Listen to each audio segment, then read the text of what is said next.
Cette semaine, Seriously fête déjà ses 8 ans. Et pour l'occasion, les membres de l'équipe ont partagé leur plus grosse fierté depuis qu'ils sont là. Alors moi je suis arrivée chez Seriously il y a 1 an et la chose dont je suis le plus fière je pense, c'est d'avoir couvert le festival de Cannes. C'était la première fois que Seriously faisait le festival de Cannes. On a eu des très belles interviews, on a été sur plein d'événements et on a couvert ça d'une très belle manière, donc j'en suis très très fière. Ma fierté, c'est le nombre 100 comme 100K qu'on vient de dépasser sur Instagram, et c'était une des premières missions qu'on s'était fixées avec la team communication, et maintenant on va rouler vers le million. Notre couverture du festival de Cannes et le fait que j'ai fait un JT tous les jours, tous les matins, c'était cool à refaire.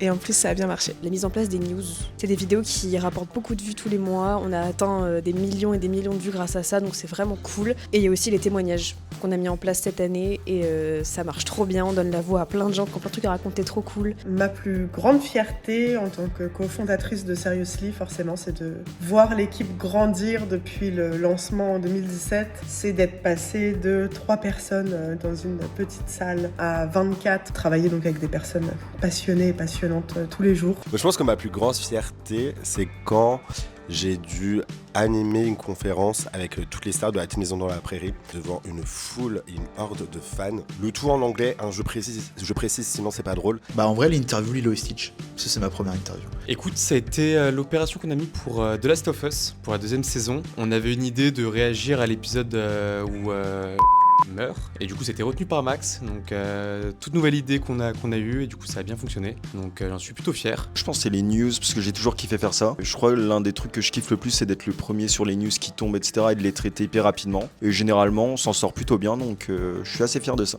En vrai je dirais que c'est tout ce qui touche au pôle littéraire, parce que ça s'est très bien développé depuis que je suis arrivée, et c'est trop cool parce que les livres c'est génial. Je suis particulièrement contente du format book club qui fonctionne trop bien, c'est trop cool de pouvoir échanger avec des personnes aussi passionnées que moi autour des livres, donc voilà. Gérer le projet de la mise en place du site B2B et sa création, etc. Je pense que c'est qu'en tant qu'alternante, j'ai participé du coup à l'évolution des réseaux sociaux de Seriously.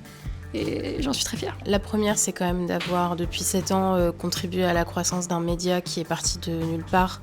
Donc, quand je suis arrivée, on était 7, maintenant on est 23, 24. Et la deuxième chose, c'est d'avoir réussi à faire signer mon agenda de 4e à David Boreanaz. Moi, je suis chez Seriously depuis le début. Et ce qui me rend le plus fier, c'est que l'entreprise ne se soit pas plantée. Donc on ait pu construire quelque chose qui nous plaît avec une équipe de gens passionnés. Je suis très fier de venir au boulot tous les jours et d'être très heureux de faire des vidéos fun et autres avec des gens super.